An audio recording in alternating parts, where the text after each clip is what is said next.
Bienvenidos al Panorama Bíblico.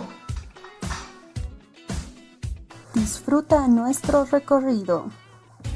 Estamos aquí nuevamente junto a ustedes, agradecidos a Dios porque Él está guardándonos y nos regala un día más de vida. Hay que ser siempre agradecidos con lo que ya tenemos y a veces nos concentramos en aquello que nos falta, en aquello que está escaseando, pero no nos damos cuenta cuánto ya ha hecho el Señor por nosotros y cuánto ya Él nos ha dado. Y nos ha dado muchísimo. Así que no se podría poner en una balanza la escasez que tenemos hoy frente a todas las bendiciones que también gozamos de parte del Señor. En esta oportunidad vamos a continuar con nuestro estudio bíblico del panorama y estamos aprendiendo muchísimo y eso es muy lindo porque hay cosas que no sabíamos. Hoy estamos repasando, para otros estamos aprendiendo muchas cosas nuevas y eso yo quiero resaltar, es algo muy bonito. Así que, ¿en qué habíamos quedado la última vez? Ha sido precisamente en la cuarta dispensación. Hemos terminado todo el tiempo que han estado en Egipto, desde que José fue llevado a Egipto, se convirtió en la mano derecha de Faraón. Moisés fue llamado por el Señor, libertó a su pueblo. Las 10 plagas ocurrieron y luego el Señor los hizo que atraviesen el Mar Rojo. Ahora vamos a ver una quinta dispensación, y esta ya es una dispensación que llega hasta la resurrección de Jesús y comienza desde el Éxodo, desde el momento que ellos están saliendo, por decir así, atravesando el Mar Rojo, saliendo de esa esclavitud, de ese juicio con el que termina esta cuarta dispensación. Dios tiene un plan, un proyecto muy lindo con el pueblo de Israel y tiene ya sus propósitos. Dios sabe lo que está haciendo, Él no improvisa, Él tiene un plan maravilloso. Él es un Dios inmutable que no cambia.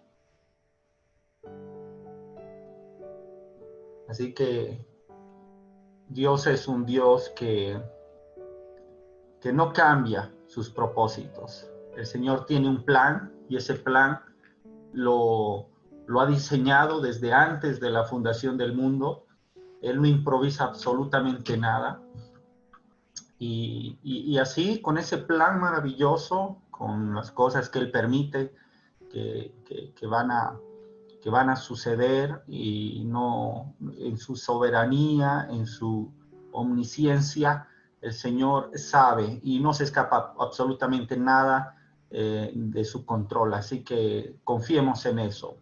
Y son periodos de tiempo que se están terminando y todos van a llegar en un momento a culminarse. También este periodo que estamos atravesando, que es una dispensación de la gracia, una dispensación de la iglesia, unos llaman del Espíritu Santo, también va a terminar muy pronto y ya vemos que va a acabar también en un juicio.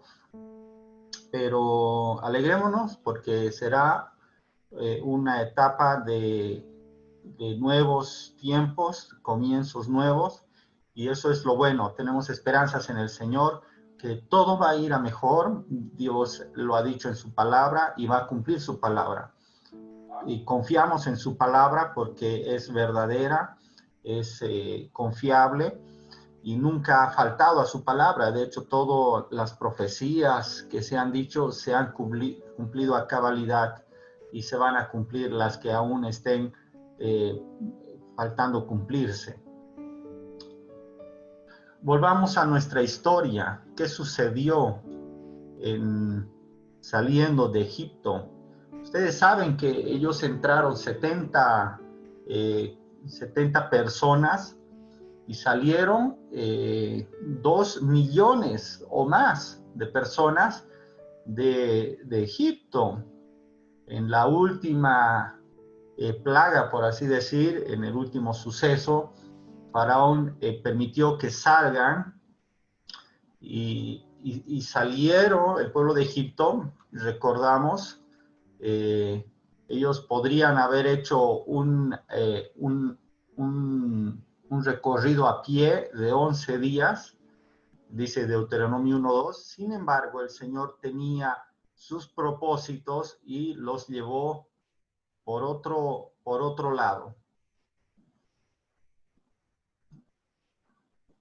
Habían colocado la sangre en los dinteles de sus puertas y también en los postes, sangre de un cordero perfecto que debían matarlo y comerlo luego en parrilla, ¿no? Cocido en fuego. Y bueno, eso se llama la Pascua. Hoy nuestro cordero es el Señor Jesucristo, que nos quita y nos liberta y nos limpia de todo pecado con su sangre. Sucedió que también, como había pedido José, que su cuerpo fuese llevado a Canaán para ser enterrado. Entonces, también lo mismo sucedió. Llevaron su cuerpo y salieron el pueblo de Egipto, el pueblo de Israel salió de Egipto llevando consigo oro, muchas cosas materiales, pero Faraón los persiguió.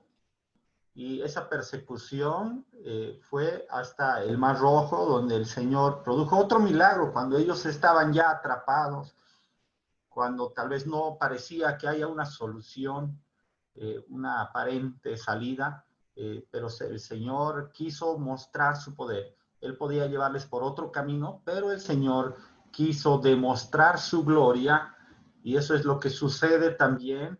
Hoy en día el Señor nos pone en unas situaciones tan difíciles que necesariamente en su obrar tendría que intervenir y lo va a hacer. Así que mientras más dificultad, mayor será su gloria y el Señor será victorioso en todo momento. Cruzan el Mar Rojo y ya cuando llegan a un lugar que se llama Mara, no hay agua y empiezan las quejas de los israelitas. Se quejan porque no tienen qué tomar, habían aguas amargas y el Señor los convirtió en agua dulce. ¿Sí? También en Elim había unos pozos de agua y varios sucesos que ocurrieron. Había muchas quejas en todo ese peregrinar. El Señor tenía un propósito con el pueblo de Israel. Quiero llevarles a ver un versículo que lo tenemos en Deuteronomio 8. Dice el propósito del peregrinar en el desierto. Te acordarás de todo el camino por donde te ha traído Jehová tu Dios estos 40 años en el desierto, para afligirte, para probarte, para saber lo que había en tu corazón, si habías de guardar o no sus mandamientos. Y te afligió y te hizo tener hambre, y te sustentó con maná, comida que no conocías tú ni tus padres la habían conocido, para hacerte saber que no solo de pan vivirá el hombre, mas de todo lo que sale de la boca de Jehová vivirá el hombre. Entonces, ¿qué dice este versículo? Que el Señor los había llevado por el desierto. ¿Para qué? Para probarte, para afligirte. Él quiso que estés en una situación estrecha. ¿Para qué? Para ver lo que había en tu corazón. El Señor desea revelar lo que hay en ti. Y es en el desierto muchas veces donde nosotros tiende a aflojar el carácter y nuestra personalidad y lo malo que tenemos dentro también, y no muchas veces es agradable. pero el Dios quiere usarnos y nos va a preparar a cada uno de nosotros. Quizás nosotros mismos no nos vemos aptos o preparados, pero el Señor se va a encargar para probarnos. También dice que no solo de pan vive el hombre. Eso quiere decir que el Señor tenía otros propósitos, no solamente era afligirlos, que pasen una prueba, sino también tenía propósitos de cambiar muchas cosas desde su forma de pensar, ¿no? Ellos debían amar al Señor con todo su corazón.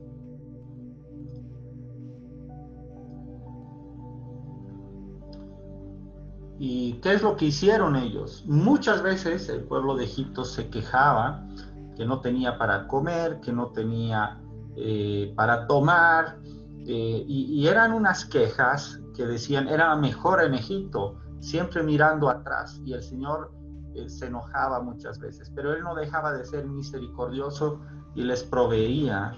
En Elín, por ejemplo, Él los ha provisto de pan y de codornices también, y ese maná que venía del cielo no tenían que recogerlo para una semana, sino cada día su pan, su ración, ¿no? Y lo demás se podría. Y salía putrefacto si lo guardaban, quiero decir.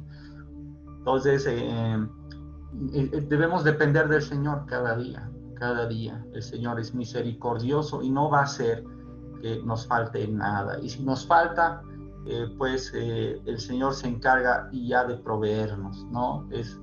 Quiere que acudamos a Él, pero no con un espíritu de queja, de amargura, sino agradeciendo al Señor y confiando que Él va a proveer todo lo que nos falta, ¿sí? Y llegan a un lugar que se llama Refidim. Esta es la península, también es como un mapa, si ustedes se dan cuenta. Es un mapa y llegan a un lugar donde es Refidim, y en Refidim hay un monte, es el monte Sinaí o el monte Horeb también que se lo llama, y donde el Señor les da acá los 10 mandamientos, ¿sí? Lo primero que sucede es que también tienen sed ahí, nuevamente se quejan de una mala manera siempre a Moisés, y el Señor de todas maneras les provee y les provee agua de la peña en Horeb. Ahí les provee el Señor, habla con Moisés, y Moisés se les da instrucciones de construir el tabernáculo, que sería el lugar donde el Señor habitaría y donde ellos podrían ir y adorar al Señor en ese lugar, ¿no? Entonces Dios les llevó con un propósito en ese lugar y se quedaron mucho tiempo en ese lugar estacionados. Siempre cuando ellos acampaban en algún lugar, Dios empezaba a enseñarles y les impartía mandamientos. Así fue acá, así será también en Cades Barnea, y así será luego en los campos de Moab.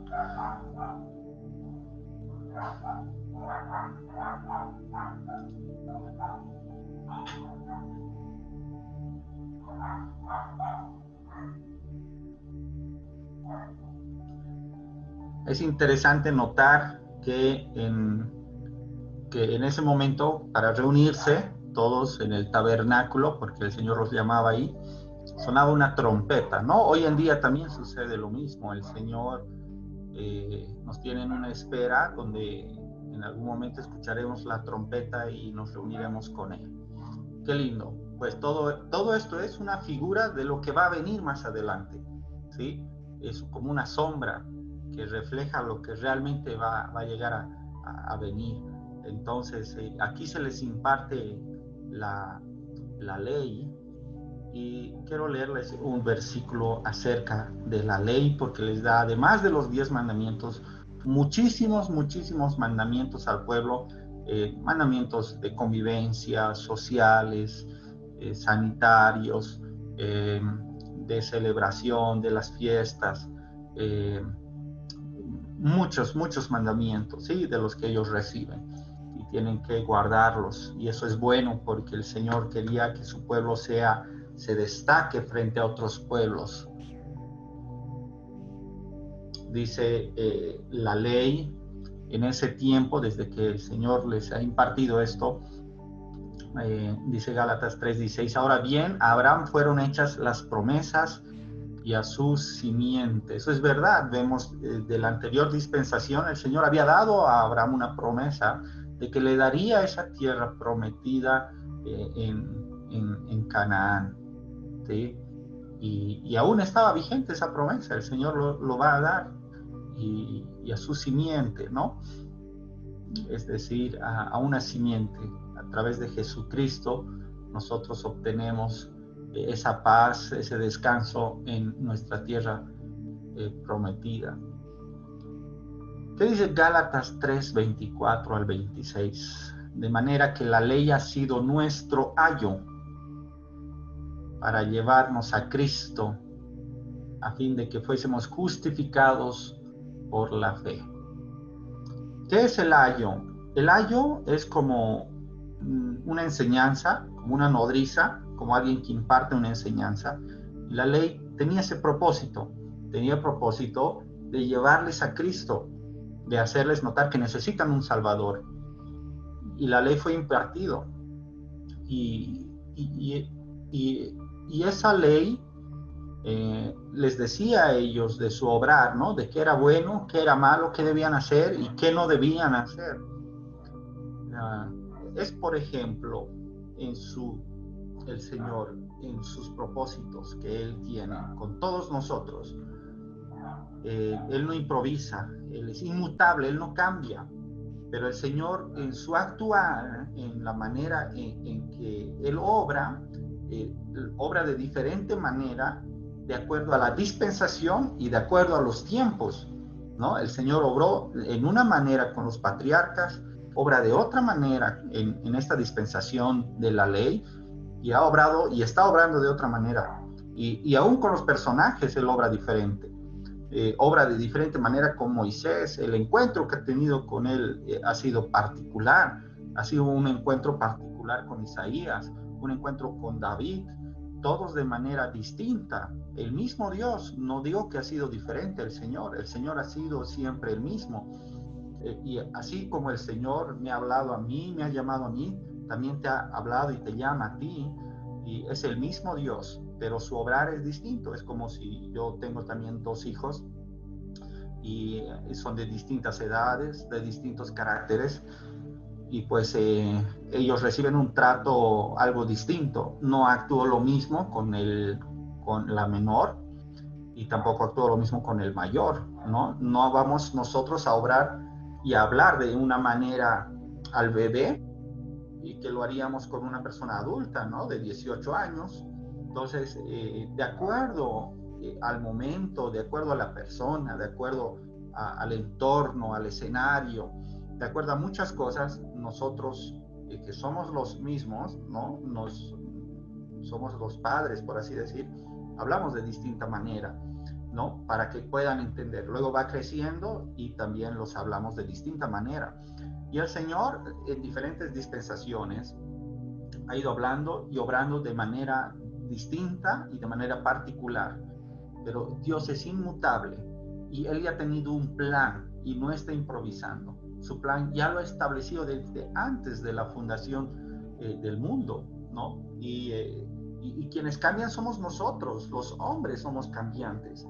Los hombres somos personas que no hemos sido fieles, ni somos fieles aún, estamos luchando y en ese proceso, pero el Señor no. Dios ha permanecido siempre fiel, siempre inmutable, siempre un Dios que ha mostrado justicia, ha mostrado bondad, ha mostrado gracia, y de esa manera el Señor nos ama de una manera incondicional, y nosotros debemos amarle también de manera incondicional. Los principios que tiene el Señor nunca han cambiado en los tiempos, siempre se han mantenido los mismos.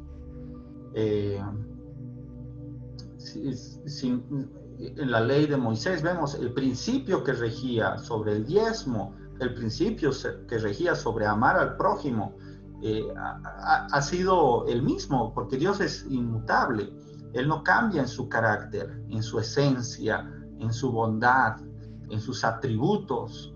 Él es un Dios soberano. Él es el mismo, es el Dios de Abraham, de Isaac y de Jacob. El Dios que llamó a Moisés, el Dios que llamó a Abraham, es el mismo Señor que te ha llamado a ti y que un día también me llamó a mí y que nos sacó un día también a nosotros de Egipto. Vean que todo es como un paralelo también, ¿no? Es sombra de lo que va a venir. Por eso les decía que la ley y esta dispensación es como un profesor, ¿no? Una nodriza que nos está enseñando, pero su finalidad no es mantenernos aquí, sino que nos está llevando a Cristo. Y todo lo que aprendemos aquí, del tabernáculo, de las leyes, del peregrinar, de Egipto, que simboliza el mundo, todo es una sombra de lo que va a venir, a lo que nos quiere llevar, ¿no? Y toda la Biblia habla de Jesucristo, todo, absolutamente todo, y es cristocéntrica. Así que el Señor nos está conduciendo a eso. Dice, y continuamos leyendo, pero venida la fe, ¿no? En este tiempo, una nueva dispensación de la gracia, dice el subrayado en rojo, ya no estamos bajo ayo, ya no estamos bajo esa nodriza, ya no estamos bajo ese pacto, porque tengamos entendido que el Señor hace una distinción entre el antiguo pacto, que es la ley, y el nuevo pacto, que es la gracia. Ya no estamos en el antiguo pacto, ya no estamos bajo esta ley, sino bajo la gracia.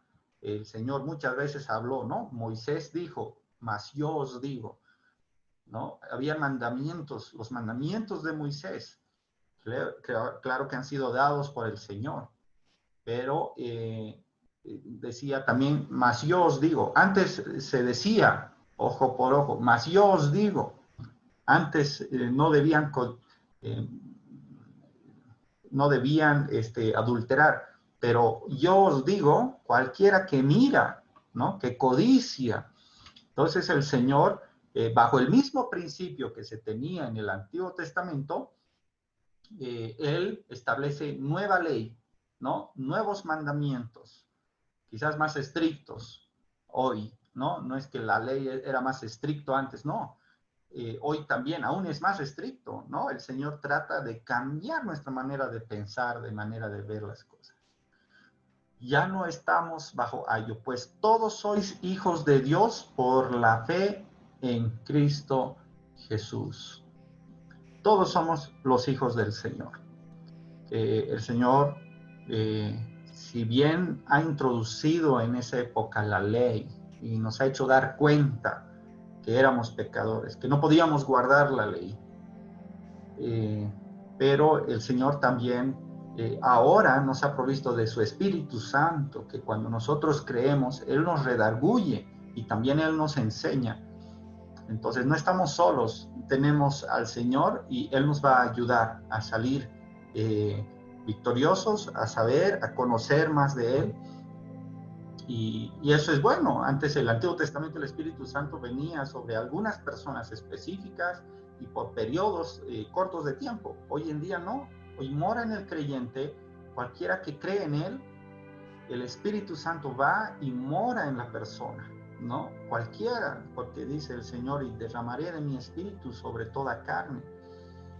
Y esa es una profecía que se está cumpliendo hoy, que lo dio Joel y lo volvieron a repetir en el Nuevo Testamento, indicando que ahora tenemos al Espíritu Santo de nuestro lado que nos ayuda a cumplir los mandatos que el Señor Jesús nos ha dado, ¿sí?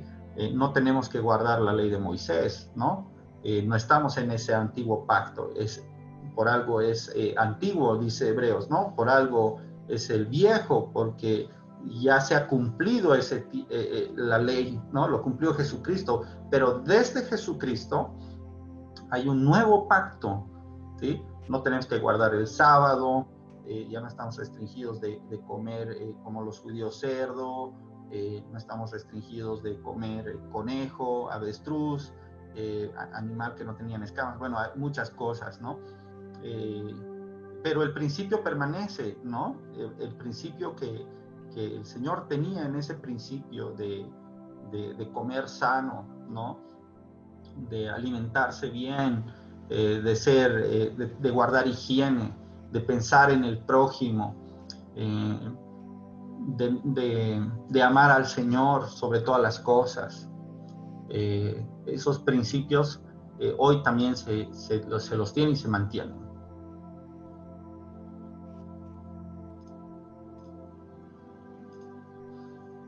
Pues la ley por medio de Moisés fue dada, pero la gracia y la verdad vinieron por medio de Jesucristo. Y hay un versículo muy lindo, y Deuteronomio es uno de los libros más hermosos de la Biblia, porque cuando a Jesús se le preguntó cuál es el más grande mandamiento, Jesús dijo este versículo: y amarás a Jehová tu Dios de todo tu corazón y de toda tu alma y con todas tus fuerzas. Deuteronomio 6:5. Este es el último libro del Pentateuco que escribió Moisés y que encierra verdades muy lindas. Si lo puedes leer, Deuteronomio es un hermoso libro. Cuando Jesús fue tentado por Satanás, le respondió con versículos de Deuteronomio, porque le dijo que al Señor solamente servirás. Cuando le dijeron, ¿cuál es el más grande mandamiento? El Señor Jesús dijo, este es el mandamiento más grande, que ames a Jehová tu Dios. Y en eso se resume toda la ley. De esa manera el Señor resumió absolutamente toda la ley. Todo eso recibieron y estaba tratando el Señor de enseñar a su pueblo en Refidim. Y luego continuaron, se movieron, hubo una batalla aquí, ¿no? Los amalecitas vinieron, los atacaron y Moisés tuvo que levantar las manos para que haya victoria sobre el pueblo, y le ayudaron ahí Aarón y Hor a levantar sus manos, porque cada vez que las bajaba perdía el pueblo del Señor, y él debía estar todo el tiempo adorando y levantando sus manos al Señor, y había victoria contra las amalecitas. Pero luego les dijo, ellos que vinieron de Canaán a atacarles no van a dejar con vida a ninguno. Y no es que Dios hoy sea más bueno, ¿no? A veces pensamos, en el Antiguo Testamento era malo, hoy es bueno. No es así. Todos merecemos morir, todos hemos pecado. Es más, si el Señor haría justicia, nadie estaría aquí hoy. Nadie. ¿Quién tiene derecho a estar delante de Él? ¿Quién es merecedor del cielo? ¿Quién es merecedor que el Señor le dé la vida? Nadie. La vida la tenemos como un regalo. E hicimos lo malo delante de Dios. Hemos pecado contra Él. ¿Y qué significa eso? Que merecemos la muerte. Si Dios decide en un chasquido de dedos eliminarnos a todos, está en todo su derecho, porque lo hemos fallado nosotros a Él. Él nos ha creado y vino a su creación, vino al mundo, y su creación no le ha recibido. ¿Saben lo que es eso? Que nosotros le hemos dado la espalda a nuestro Creador. No merecemos la vida. El Señor tiene todo el derecho de quitarnos la vida. La gente en Canaán era gente idólatra. Es mucha gente idólatra todavía. El Señor tiene todo el derecho de reclamar adoración, porque Él es el Señor. Nadie puede tener otro ídolo, otro Dios, entre comillas, porque no existe otro Dios. Y si nosotros le fallamos a Él, si vamos tras otros dioses, si levantamos estatuas o figuras, como dice el Antiguo Testamento también, que es prohibido hacerlo, que no debemos hacer. Si adoramos otros dioses, si escuchamos otros profetas, si escuchamos otras palabras que no son la de Dios, que son de adivinos, que son de profetas falsos, que son de otras que no agradan al Señor, pues no merecemos la vida. Aún ahora no la merecemos. Por eso necesitamos acercarnos al Señor. El Señor sabía que en el pueblo de Israel, la gente que Él había llamado, no podía mezclarse con otros dioses. no debía ir tras otros dioses. El Señor había mostrado ese peregrinar a través del Mar Rojo cuando hizo ese gran milagro y hacía milagros a diario. Y, impresionante. Un tiempo. Hoy, no digo que no haya milagros, pero en ese tiempo, hoy no está abriendo el Mar Rojo, por ejemplo. No está, las plagas que Él está mandando, como los mandó a Egipto, hoy no los está mandando. ¿Sí? Algunos creen que esto es un juicio del Señor, pero vean que las plagas afectaban solamente a Egipto y no a los israelitas. ¿Sí? Y el Señor pues está permitiendo hoy un tiempo donde sí hay un virus que está afectándonos a toda la humanidad, pero no solamente a no creyentes, sino a creyentes y no creyentes también. El Señor, por supuesto, quiere que volvamos a Él, que no adoremos otros dioses, pero Él no nos da el justo castigo que merecemos. Si nos volvemos a Él en arrepentimiento, el Señor nos perdona. El Señor nos perdona. Aun cuando no alcancemos muchas cosas en este mundo, pero el Señor nos garantiza la vida eterna si confiamos y creemos en Él. Y eso debemos hacer hoy en día, volvernos al Señor. Si nos hemos alejado, correr a Él y Él nos perdona. Dice Juan 1:9 que Él nos perdona cada vez que nosotros volvemos a Él.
a ver, amado. Vamos a verte cara a cara. Enciende nuestros corazones la esperanza de verte. Esto no es todo. Todavía no vimos nada. Estaremos cara a cara con nuestro amado y reinaremos con Él eternamente. Te amamos, te amamos, te amamos, te amamos. Despiértanos para ver tu belleza. Despiértanos a tu hermosura. Despiértanos a estar más enamorados de tu realidad. Apocalipsis 1, verso 5. El libro de la revelación de Jesucristo dice: Él es el testigo fiel, el primogénito de los muertos, el soberano de los reyes de la tierra, el que nos amó y nos libertó de nuestros pecados con su sangre, e hizo de nosotros un reino, sacerdotes para Dios su Padre. A Él sea la gloria, el dominio por los siglos de los siglos. Y Él viene, dice la palabra, Él viene sobre las nubes, y todo ojo lo verá, aún los que lo traspasaron, aún los que lo rechazaron, aún los que se burlaron de Él, aún en los días de hoy, los que no creen, los que odian a Dios, a la familia, y los que están en contra de la iglesia. Todo ojo lo verá, todo ojo lo verá. Dice: y todos los pueblos de la tierra harán lamentación por Él. Sí, amén. Yo soy el alfa y la omega, dice el Señor Dios, el que era, el que es y que ha de venir. El Todopoderoso viene, el Todopoderoso viene. Dile: yo solo quiero verte a ti, yo solo quiero verte a ti, yo solo quiero verte a ti. Jesucristo, yo solo quiero verte a ti, yo solo quiero verte a ti, yo solo quiero verte a ti. Y nuestro amado viene, nuestro amado viene. Toda rodilla se doblará ante tu gloria y majestad. Nuestro amado viene, nuestro amado viene, y todo ojo te verá, y toda lengua cantará que nuestro amado viene. Toda rodilla se doblará ante tu gloria y majestad. Y nuestro amado viene, nuestro amado viene, y todo ojo te verá, y toda lengua cantará que nuestro amado viene, nuestro amado viene. Toda rodilla se doblará ante tu gloria y majestad. Y nuestro amado viene, y todo ojo te verá, y toda lengua cantará. Tu rostro brilla más que el sol, tus ojos como llamas de fuego, en tu boca una espada afilada. Nuestro amado viene, está vestido con manto de sangre. Día y noche cantamos tu nombre, Rey de reyes, Señor de señores. Tu rostro brilla más que el sol, tus ojos como llamas de fuego, en tu boca una espada afilada. Nuestro amado viene, está vestido con manto de sangre. Día y noche cantamos tu nombre, Rey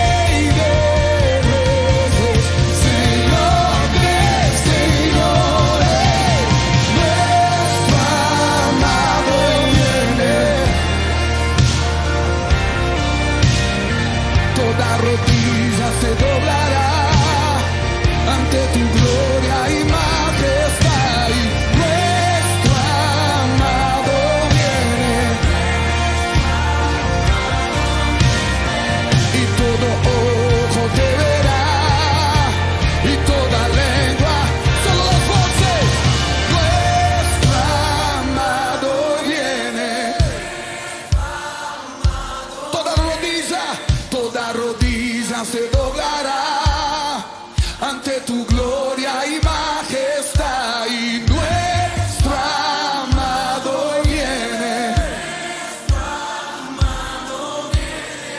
y todo ojo te verá, y toda lengua cantará. Yo solo quiero verte a ti.